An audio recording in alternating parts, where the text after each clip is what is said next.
Ne Yapsak'tan merhabalar. 2025 Mayıs ayının ilk haftasının ajandasından sevgilerle diyorum ve hemen hızlıca bu hafta neler var neler yok, ne izleyeceğiz, hangi konsere gideceğiz, hangi kitapları okuyacağız, sergiler neler ve birkaç tane de sergi ve konser dışı duyurumuz da var. Onları da söyleyeceğim. Evet, neyle başlayalım? Her hafta olduğu gibi, yani son haftalarda olduğu gibi bu hafta da ne izlesekle başlayalım. Ne izlesek de benim ilk önerim Öldürdüğün Şeyler olsun. Çünkü Öldürdüğün Şeyler'in röportajı da Aysun Öz'le Başka Şeyler'de yayında. Bu hafta onu da pazartesi günü yayınladık. Sevgili Ekin Koç ve Ercan Kesal'la konuştuğumuz Öldürdüğün Şeyler filminin detaylarını Aysun Öz'le Başka Şeyler'de zaten pazartesi yayında izlediniz. İzlemeyenlere de öneririm. Çünkü Öldürdüğün Şeyler izlememiz gereken bir film olduğunu düşünüyorum. Zaten Sundance Film Festivali'nde en iyi yönetmen ödülünü almıştı. Ve İstanbul Film Festivali'nde de gösterildikten sonra bu hafta vizyona girdi. Evet, Öldürdüğün Şeyler, yani geçen hafta vizyona girmiş oluyor bu hafta derken. Öldürdüğün Şeyler Amerika'da okuyup ülkeye dönüp burada aynı zamanda üniversitede de hocalık yapan Ali karakterinin hem babasıyla olan çatışması, klasik yüzyıllardır pek çok esere de edebiyata, oyuna, sinemaya konu olmuş baba oğul çatışmasının bir ürünü bu filmde. Ali'nin babasıyla olan tartışması, annesini korumaya çalışması, egolar devreye giriyor. Erkek olmanın getirdiği, bu toplumda erkek olmanın getirdiği pek çok yük de devreye giriyor. Aynı zamanda kadının orada ele alınışı, kadının toplumdaki yeri ve pek çok mesele de devrede. Ama çünkü ben bunları anlatınca çok sıkıcı bir film gibi gelebilir, böyle toplumsal konuları işleyen falan. Yok, öyle değil. Gayet akıcı bir film. Ayrıca kelimelerin, söylediğimiz her sözün, her kelimenin önemine de çok vurgu yapıyor. Çünkü son yıllarda unuttuğumuz şeylerden bir tanesi de o. Bu kadar hızlı yazışırken, bu kadar hızlı iletişim kurarken birbirimize kelimelerin önemine, kelimelerin tılsımlarını unutuyoruz aslında. Önem vermiyoruz ve tılsımlarını unutuyoruz. O yüzden bu noktaya da dikkat çeken ve çok katmanlı bir film. Pek çok detayı göreceksiniz zaten ve pek çok da metafor var filmin içerisinde. Ve bir yerde karakterler yer değişiyor ve siz aslında ne izliyorsunuz? Bir rüya mı izliyorsunuz? Gerçek mi izliyorsunuz? Kurgu mu izliyorsunuz? Her şey birbirine karışıyor. Tüm bunları zaten biz sevgili Ekim ve Ercan Kesal'la Aysun Öz'le Başka Şeyler'de konuştuk. Orada izleyebilirsiniz. Ben daha fazla anlatmayayım. Evet, ikinci film olarak da daha önce de önerdiğim ve yine de altını çizmek istediğim Psikoterapi, bir seri katil hakkında yazmaya karar veren yazarın sığ hikayesi. Tolga Karaçelik'in filmini önermek istiyorum. Önümüzdeki haftada Aysun Öz'le Başka Şeyler'de Tolga Karaçelik ve eşi ve oyunculuğunu çok beğendiğim sevgili Tuğçe Altuğ'la birlikte röportajı izleyeceksiniz. Evet, hem psikoterapiyi konuştuk hem de Tuğçe'nin bu sezon tiyatro sahnesine koyduğu Nora, Bir Bebek Evi oyununu da konuştuk. Sezonun son oyununu oynadılar ama önümüzdeki sezon devam edecek. Önümüzdeki pazartesi de mutlaka Aysun Öz'le Başka Şeyler'de Tolga Karaçelik ve Tuğçe Altuğ röportajını da izlemenizi öneriyorum. Ama psikoterapi de hazır vizyondayken kaçırmayın derim. Vizyonun dışında dijital platformlarda ne izlesek diyorsanız, dijital platformlara Bir Cumhuriyet Şarkısı, yani Netflix'e Bir Cumhuriyet Şarkısı filmi sonunda giriyor. Ben Bir Cumhuriyet Şarkısı filmini çok beğenerek izlemiştim ve gözyaşlarımı da tutamadan izledim. Neticede bir cumhuriyet kurulurken bir ülke, bir demokrasi, üstelik bir ulusal egemenlikle kurulan cumhuriyetin bir şarkısı, bir operası olsun isteniyor, Atatürk'ün isteği. Ve çok kısa zamanda o operanın yazılma ve hayata geçme hikayesi anlatılıyor. Aslında bir cumhuriyetin de nasıl zor, ne şartlarda kurulduğunun da hikayesi bir taraftan. O yüzden onu da Netflix'te kaçırmayın derim. 2 Mayıs'ta Netflix'e girdi. Ayrıca bu röportajları da Aysun Öz'le Başka Şeyler'de bulabilirsiniz. Bir Cumhuriyet Şarkısı röportajlarını. Onu da ayrıca izlemenizi öneririm. Ve onun dışında Netflix'te bir de You'yu öneriyorum. Çünkü You'nun yeni sezonu ve yanlış hatırlamıyorsam son sezonu Netflix'te yayında. Pam Bedri'nin başrolünde oynadığı. Ben ilk 2 sezonu Evet, ilk 2 sezonu üst üste izlemiştim. İkinci sezonu için Pembejre İstanbul'a gelmişti ve ben de bir röportaj yapmıştım kendisiyle ve İstanbul'dan ve You'dan bahsetmiştik. Onu da YouTube'da, Habertürk'ün YouTube hesabında bulabilirsiniz o röportajı da. Güzel bir röportajdı. You'nun son sezonunu merak ediyorsanız o da yayında ve yine önümüzdeki haftalarda Aysun Öz'le başka şeylerde izleyeceğiniz başka bir röportajla ilgili daha önce önerdiğim Adolesan'ı önermek istiyorum. Hala izlemediyseniz ve o yaşlarda çocuğunuz varsa ya da daha da küçük olsa bile o yaşlara hazırlık yapmak gerekiyor. Adolesan'ı öneriyorum. Önümüzdeki haftalarda da sevgili Profesör Doktor Ayşe Bilge Selçuk'la, kendisi biliyorsunuz çocuk ve ergen psikoloğu, onunla Adolesan'ı konuştuk. Bu yapım üzerinden aslında çocuklarımızla nasıl iletişim kurmamız gerektiği, nelere dikkat etmemiz gerektiği, neticede bir şekilde orada bir kurgu olsa da maalesef uzak olduğumuz şeyler değil. Çocukların belki de bir yardım çığlığı var karşımızda. Onu da duymamız gerekiyor ama duymamız için önce onların dilini bilmemiz gerekiyor. Sevgili Ayşe Bilge Selçuk pek çok konuya dikkat çekti. Önümüzdeki haftalarda onu da izleyeceksiniz ama önce isterseniz Adolesan'ı izleyin derim. Ve The Playlist'i ayrıca önereyim. Çünkü The Playlist Spotify'ın kurulma hikayesini anlatıyor. Spotify'ın kurulma hikayesini anlatırken aslında bir işe başlarken gördüğümüz, karşılaştığımız, yaşadığımız zorluklardan yılmamamız gerektiğinin altını çizen de bir gerçek hikaye playlist. Yani hiçbir şey o kadar kolay olmuyor. Çok acılar var, kan ter gözyaşı var her başarının arkasında. Tabii ki bir taraftan da gözümüz kulağımız açık olması gerekiyor.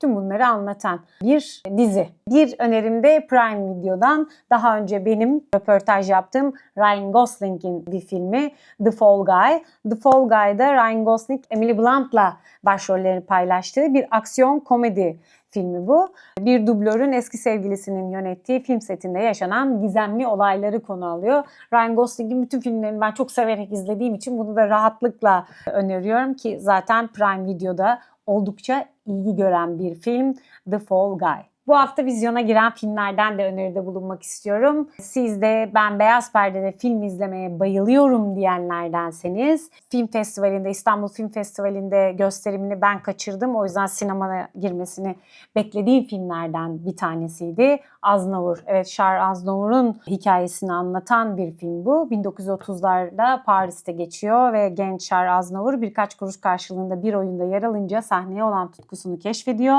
ve şarkıcı olmaya karar veriyor ve sonra gelişen olayları anlatıyor. 2 Mayıs'ta vizyona girdi. Siz de benim gibi Charles Aznavour sevenlerdenseniz, bu ikonik ve büyük sanatçının hikayesini merak edenlerdenseniz vizyonda kaçırmayın derim. Ve vizyondan diğer benim gitmek istediğim ve önerebileceğim ve merak ettiğim filmlerden bir tanesi Kafka, Hayatımın Aşkı. Francis Kafka ve Dora Diamant'ın Baltık Denizi kıyısında tesadüfen karşılaştığında takvimler 1923'ü gösteriyor. Kafka zamanın çoğunu düşünceleriyle harcayan dünyevi bir yazar, Dora ise ayakları yere basan bir dansçı. Evet, Kafka Hayatımın Aşkı, o da 2 Mayıs'ta vizyona girdi. Kafka okumayı seviyorsanız, Kafka'nın hayatını merak ediyorsanız bu filmde vizyonda kaçırmayın. Ayrıca bu hafta vizyona giren diğer film de Ölü Mevsim. Doğuş Algün'ün yönetmeni olduğu Funda Er Yiğit, Ece Yaşar ve Erdem Şanacıhan oynadığı Ölü Mevsim, İstanbul'un varoşlarında yaşayan 2 kardeşin hayatına odaklanan bir film. Bu da benim beklediğim filmlerden bir tanesiydi. Ölü Mevsim 2 Mayıs'ta vizyona girdi. Bence izlenecek, kaçırılmaması gereken filmlerden biri de bu. Çocuklar için de bu hafta vizyona bir film giriyor. Köstebekgiller Ata Tohumu Muhafızları. Ne kadar güzel bir ismi var değil mi? Köstebekgiller Ata Tohumu Muhafızları. Aslında hepimiz bir ata tohumu muhafızı olmamız gerekiyor. Bence Ekin Pandır'ın yönetmenliğinde oyuncular Beren Gökyıldız, Pınar Altuğ Atacan ve Beyti Engin'in yer aldığı Köstebekgiller Ata Tohumu Muhafızları çocuklarla gidebilecek çok iyi bir film. Evet, konserlerle devam etmeye ne dersiniz? Bahar geldi. Her yerde pek çok açık havada da konser olacak. Her yerde kapalılarda, açıklarda pek çok konser olacak. Kıpır kıpır içimiz tabii ki. Ve tüm bu zorlukların üstesinden gelmek için sanat en iyi yol. Müzikse tüm bu stresi atmak için daha da iyi bir yol diye düşünüyorum. Birlikte olduğumuz, yan yana olduğumuz, birlikte dans ettiğimiz, birlikte eğlendiğimiz, birlikte hüzünlendiğimiz, birlikte alkışladığımız konserde, aynı duyguda birleştiğimiz konserler olmasa bu hayat çekilir mi diyorum. Ve artı bir sunar İstanbul'da Bahar. 10 Mayıs'ta Küçük Çiftlik Park'ta olacak bu konser. Kimler vardı? Artı bir sunar İstanbul'da Bahar konserinde Levent Yüksel, Yeni Türkü, Türk İş Kebap ve Ağır Kapı Roman Orkestrası olacak. 10 Mayıs'ta Küçük Çiftlik Park'ta ve biletler Biletix'te satışta. Onu da söyleyelim. Aynı zamanda Küçük Çiftlik Park gişesinde de biletleri bulabilirsiniz. Onun dışında bu haftanın diğer konserleri Yalın 3 konser arka arkaya veriyor. 9, 10 ve 11 Mayıs'ta. Bir Büyülü Gece konserleri 9, 10 ve 11 Mayıs'ta Volkswagen Arena'da olacak. Ve Red Senfoni kaçırılmaması gereken konserlerden bir tanesi. O da oldukça hareketli, heyecanlı ve aynı duyguda bağırarak şarkı söylediğimiz konserlerden bir tanesi. 5 Mayıs'ta İstanbul Harbiye Cemil Topuz Açık Hava Tiyatrosu'nda, 2 Haziran'da da, yani bir ay sonrayı da söyleyelim, benim memleketimde İzmir Kültür Park Açık Hava Tiyatrosu'nda olacak Red ve biletler de bu bilette. Şimdiden kaçırmayın, biletleri alın derim. Bakalım CRR'de Cemal Reşit Rey konser salonunda neler var? 8 Mayıs Perşembe günü saat 20'de Vasko Atanasovski konseri var. Avrupa caz sahnesinin en üretken ve sınırları aşan isimlerinden Slovenyalı saksafon virtüözü ve besteci Vasko Atanasovski, Balkan halk müziğinin bilinen ezgilerini cazın çağdaş diliyle seslendirecek. Ben de çok merak ediyorum. İnşallah kaçırmayacağım bu konseri ve 8 Mayıs Perşembe günü Vasko Atanasovski'nin konseri için İstanbul Cemal Reşit Rey konser salonunda olacağım. Bu konserin önemli özelliklerinden bir tanesi de tam Hıdrellez haftasına denk gelmesi. O yüzden bu Hıdrellez haftasında, gerçi 5-6 Mayıs'ta kutluyoruz Hıdrellez'i ama 8 Mayıs Perşembe günü saat 20'de de bence bu konser kaçmaz. Vasko Atanasovski Transbalkanika projesiyle İstanbul'da bizimle birlikte olacak ve Balkan ritimlerini doğaçlamalarla ve etnik tınılarla tam da Hıdrellez haftasında bize bir bahar haftası yaşatacak diyebiliriz. Evet, 10 Mayıs Cumartesi günü saat 20'de Cemal Reşit Rey konser salonunda Marcelo Nisinman ve Chamber Jam Contemporary Tango Quintet var. Modern tango sahnesinin yenilikçi isimlerinden bandoneoncu ve besteci Marcelo Nisinman, 5 farklı ülkeden müzisyenin bir araya geldiği toplulukla Chamber Jam Contemporary Tango Quintet ile birlikte sahne alacak. O da 10 Mayıs'ta saat 20'de Cemal Reşit Rey konser salonunda. Evet. Cemal Reşit Rey konser salonundan sonra Ankara'ya gidelim. Geçen hafta Ankara'da sevgili Fazıl Say 50. sanat yılını CSO'da Ankara'da bir kez daha kutladı. Yıl boyunca zaten bu 50. sanat yılının konserleri devam edecek. CSO'da Ankara'da bu ikincisiydi. Piyano başında 50 yıl konserlerinin. İlki yanılmıyorsam İzmir'deydi, Ahmet Adnan Saygun Sanat Merkezi'nde. İkincisi de Ankara, CSO Ada Ankara'da gerçekleşti. Fazıl Say'ın konser takvimini biliyorsunuz, yılda 100'ün üzerinde konser veriyor. Böyle devam ediyor şimdilik ama yaptığımız röportajda Aysun Öz'de başka şeyler de izlediniz. Önümüzdeki yıllarda konser maratonunu biraz daha düşürmek istediğini, daha bestelere yönelmek istediğini söylemişti zaten. Kolay değil. Hem uçaklarda, otellerde geçen bir hayat neticede. Ama kendisini daha çok Türkiye'de görmek bizi mutlu eder tabii. Fazıl Say, evet, Türkiye'de de konserlerine devam edecek. Şu ara Avrupa'da daha ağırlıklı olarak devam ediyor ama Akra Caz'da olacak Fazıl Say. Akra Caz Festivali biliyorsunuz 14 Mayıs'ta İbrahim Maluf'la başlıyor. İbrahim Maluf, The Trumpets of Michelange'la birlikte geçen yıl olduğu gibi ve bu yılda yine her yıl olduğu gibi Fazıl Say konseriyle de bitecek 31 Mayıs'ta. 30-31 Mayıs'ta Fazıl Say yine piyano başında 50 yıl konserleri kapsamında Ferit Otman'la birlikte sahne alacak Akra Caz Festivali'nde.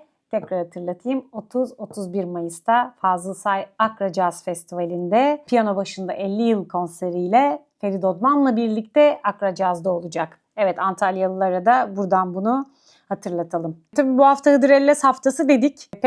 İstanbul'da da pek çok yerde Hıdrellez kutlanacak. Hatta Cemal Reşit Rey'de de Balkan esintisi var dedik. Biraz önce o konserlerden bahsettim. İzmir'de Hıdrellez şenliklerine gidelim. Ben bir İzmirli olarak İzmir'de de Hıdrellez'i kutlamak ayrı keyiflidir. İstanbul'da da öyle. Tabii ki İstanbul'da eskiden Ağırkapı'da çok güzel etkinlikler olurdu. Ama İzmir'deki Hıdrellez konserlerinden, etkinliklerinden bahsetmek istiyorum şimdi de. Hıdrellez etkinlikleri 5 Mayıs'ta Kültürpark Çimalan'da olacakmış İzmir'de de. Etkinlik kapsamında 5 Mayıs'ta 18'de İzmir Müzisyenler ve Sahne Sanatçıları Derneği Lozan Kapısı bölümünde konser verecekmiş. Kaskatlı Havuz'da ise İzmir Sahne Çalışanları Derneği 65 yaş roman müzisyenler konseri yine 18'de başlıyormuş. Ana sahnede saat 19'da Çılgın Cemal ve Tepecik Müzisyenler Derneği varmış. Kop Kop Mikrop 20'de bir performans sergileyecek. Saat 21'de ise Türkiye Roman Orkestrası konseri var.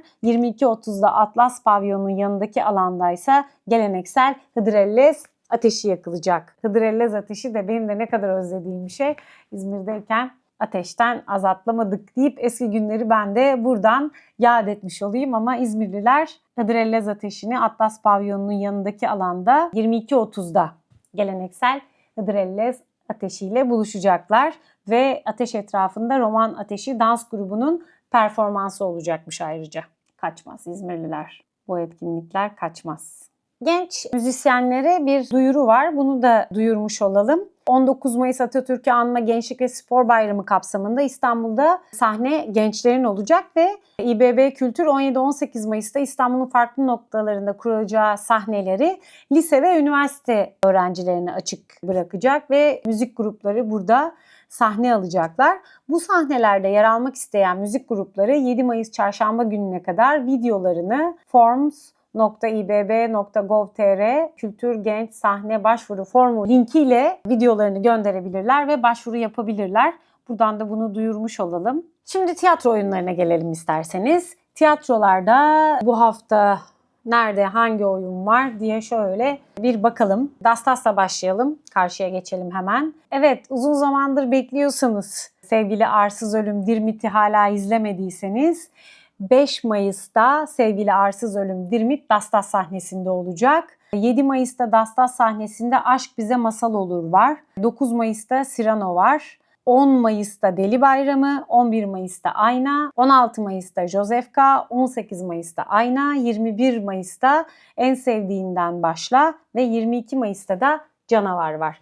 Ben böyle sadece bu hafta değil neredeyse bütün Mayıs'ı söylemiş oldum. Dastas'taki ana sahnedeki oyunları. Açık sahnede de Mayıs ayında Dastas'ta bu hafta 4 Mayıs'ta Sevgili Jukebox müzikali var. 5 Mayıs'ta Godoy'u Beklerken'i beklemek var. 7 Mayıs'ta Şimdi, 8 Mayıs'ta Çıkıntı, 9 Mayıs'ta Karanlık Şarkılar, 10 Mayıs'ta Pinokyo, 11 Mayıs'ta Femme Fatale, 12 Mayıs'ta Aşalım Bunları ve 13 Mayıs'ta Anadolu Efes Mavi Sahne'de Feramuz Pis var. Kumbaracı 50'nin bu yıl sahnelenmeye başlayan oyunlardan Salıncak sezonun son oyunlarını oynuyor bu ay. 2, 3 ve 23 Mayıs'ta oynayacaklar. Hala izlemediyseniz benim gibi ki ben bu 3 oyundan birini yakalamayı çok istiyorum. Salıncak, Kumbaracı 50'nin bu yıl sahneye koyduğu oyun 2, 3 ve 23 Mayıs'ta oynanıyor. Hala izlemediyseniz mutlaka izleyin derim. Hazır Kumbaracı 50'den bahsetmişken Kumbaracı 50'nin yaz boyunca sürecek çeşitli tiyatro atölyeleri olacak. Meraklıysanız tiyatroya bence bu atölyeler önemli. Aklınızda olsun. Ders almak istiyorsanız Kumbaracı 50'nin 19.30 iş çıkışı tiyatro ve yaz modülü kayıtları başlamış. Çalışmalar oyun çıkarma odaklı olacakmış ve yönetmenliğini de İsmail Sağır yapacakmış. 5 Temmuz'da başlıyor dersler. Salı ve cumartesi günleri olmak üzere haftada 2 gün. Salı günü 19.30-22.30, cumartesi 12 ve 15 arasında olacak. Yer Kumbaracı 50 ve tüm bu çalışmaların sonucunda 27 Eylül'de Kumbaracı 50'de oyunda sahnelenecekmiş. Bunu da tiyatroya meraklı olanlara, hayatında böyle bir anı yaşamak isteyenlere ya da adım atmak isteyenlere güzel bir alternatif olabilir. Aynı zamanda Yiğit Sertdemir'in yaz atölyeleri de var.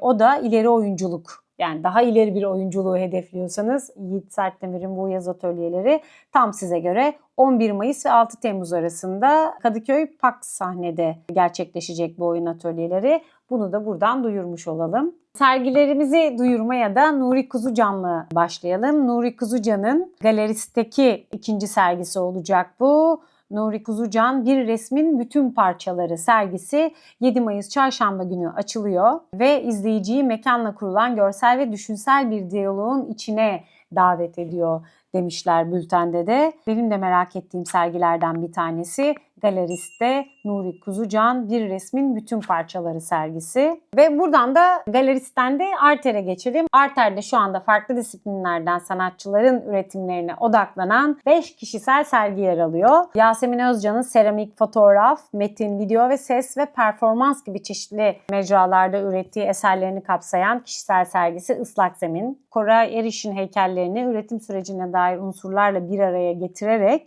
sanatçının pratiğine kapsamlı bir bakış sunan yine kişisel sergisi İçinde Yaşadığımız Deri. Angelica Mesiti'nin beden perküsyonunu temel alan performans videosu ile 8 parçalık fotoğraf serisinden oluşan kişisel sergisi Gelecek Zamanın Süregelen Hikayesi ve heykeli alışılmış tanımlardan uzak bir biçimde deneyimi açan Franz Erhard Walter'in Türkiye'deki ilk kapsamlı kişisel sergisi Heykel Olma Teşebbüsü. Arter'de devam eden sergiler. Şimdi bunlardan Koray Arış'ın İçinde Yaşadığımız Deri 3 Ağustos'a kadar devam edecek. Onun için daha fırsatınız var ama Yasemin Özkan'ın Islak Zemin sergisi 4 Mayıs'a kadar devam ediyor. O yüzden çok kısa zaman var. Görmediyseniz 4 Mayıs'a kadar görebilirsiniz. Angelica Mesiti'nin Gelecek Zamanın Süregelen Hikayesi de 4 Mayıs'a kadar devam edecek. Onun da zamanı az, hatırlatmış olalım. Ve yine küratörlüğünü Selen Ansen'in yaptığı Franz Erhard Walter'in Heykel Olma Teşebbüsü de 5 Ekim'e kadar devam edecek. Bunu da ayrıca altını çizelim. Arter'deki tüm bu kişisel sergileri fiziksel olarak gidip izleyebilirsiniz. Ama onun dışında Arter'de başka neler var? Ona da bir bakalım. Biliyorsunuz rehberli turları var ve ücretsiz ama önceden kayıt olmanız gerekiyor. Mayıs ayı boyunca Arter'de öğrenme programları kapsamında yorumlama etkinlikleri, çevrim içi rehberli turlar ve yetişkin atölyeleri olacak. Rehberli tur, farklı eser seçkileri arasında gerçekleşecek bu rehberli tur. 5 Mayıs'ta Necmi Sönmez'in Bilgeliğin Taşıyıcısı Koray Arış'ın Form Dünyasına Bakış konuşması 7 Mayıs'ta.